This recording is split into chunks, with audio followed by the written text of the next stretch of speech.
একটা important topic নিয়ে আলোচনা করব।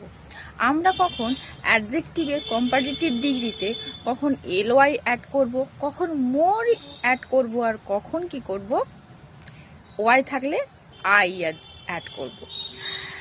অ্যাকচুয়ালি আমাদের কনফিউশনটা থাকে যে আমরা বুঝতে পারি না কোন সিলেবেলটাতে কোনটা অ্যাড করা উচিত।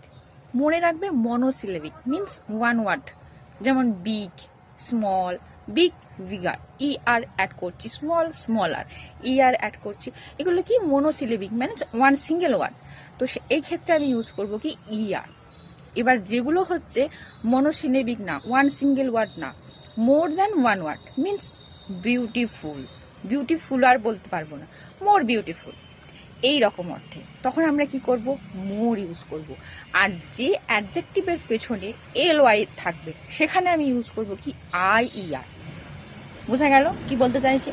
একটা কাজ করো তো চটপট, তোমরা এই তিনটে ওয়ার্ড, ওয়ান ওয়ার্ড মানে সিঙ্গেল মনোসিলেবিক ওয়ার্ড দিয়ে একটা সেন্টেন্স ফ্রেম করে ফেলো, কম্পারেটিভ ডিগ্রি কিন্তু।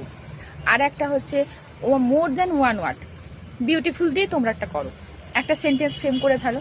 আর একটা হচ্ছে এল ওয়াই দিয়ে তোমার নিজের মতন করে একটা সেন্টেন্স ফ্রেম করে পারো। তিনটে ওয়ার্ড কিন্তু ভালো করে বোঝো, কোথায় ইয়ার হবে, কোথায় মোর ইউজ করবো, আর কোথায় এল ওয়াই ইউজ করবো।